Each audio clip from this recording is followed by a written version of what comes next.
are having no effect. His neighbour Thomas is having another sleepless night. I can't stand him anymore. Either he goes or I go. It's got to be one way or the other. But I'm here at my flat. I've been here 20 years and I don't want to be driven out. Hello. Gordon? Yeah, let you in.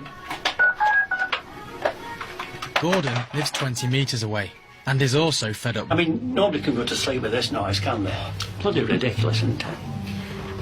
I can't do any more than what I'm doing at the moment. No, I you can't go any further. None of us can go any further. And if it goes on much longer, we're banging on his ruddy door. Right. I'll come back and give you a... Okay. See you afterwards, all right? Okay, I'll see you later. Thank you very much indeed. Isn't this bloody lot out to you?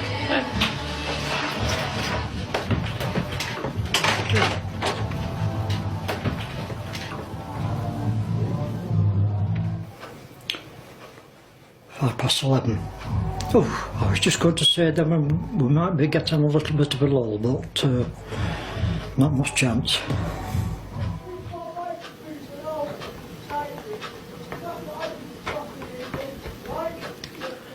They've now started to argue quite loudly.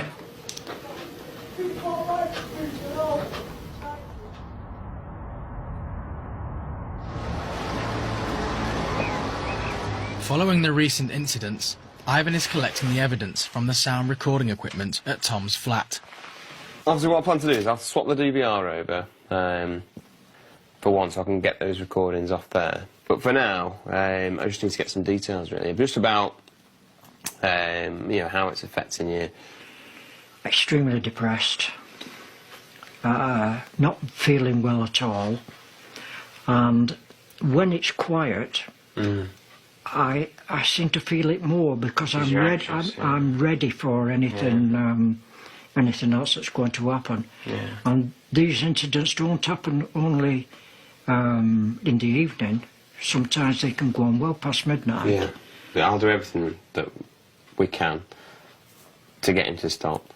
I'll then take that to our legal department to see what legal action we can take following this.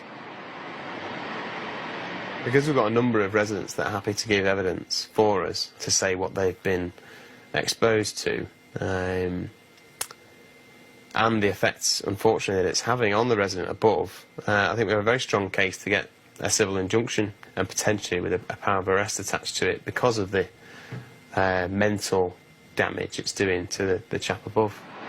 But 2 days later, before Ivan has the chance to get the injunction issued, Stephen is partying again.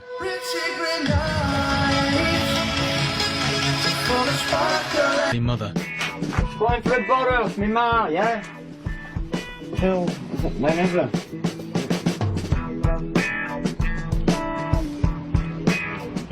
No matter what happens, Beryl is always there for him.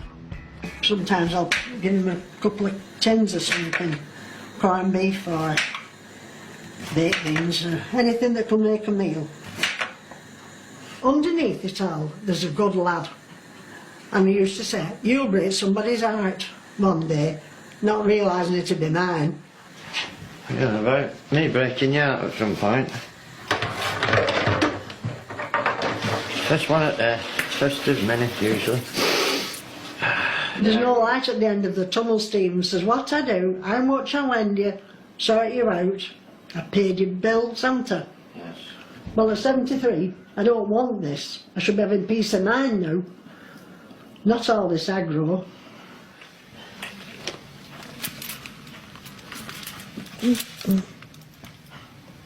That's a problem. Here, Stephen. They're not the last one here.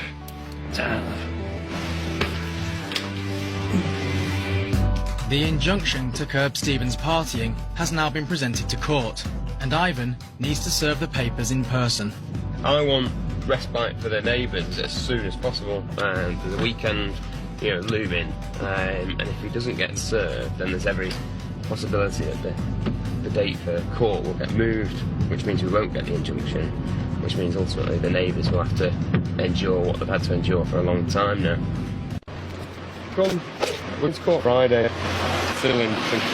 So it's an order of civil which would say if granted on Pride, you're not allowed to do some things. Yeah. Similar to your tenancy agreement. Yeah, Okay? I'm trying to get this back in order. If you do those things, then you'll be seen as being in contempt of court, and that judge can then sentence you to up to 2 years in prison as a result of breaching those rules. I'll do it. 2 years is no. So the conditions there are about noise, nuisance, causing harm and stress, but also it's about the number of visitors you have at your property. what? You're no longer allowed more than 2 visitors to a property. They've all started staying away anyway. Well, that wasn't the case mate. yesterday. I was there. There's 3 guys there yesterday, and you weren't there. And they were just letting themselves in and out of an open door that you'd left unlocked. So Well, that's not the case. there's no key. I've lost the key. Well, I've told you before. You need to change those locks. Well, my mate said he had a barrel for me. Well, get on it. 'Cause it's very important. Look,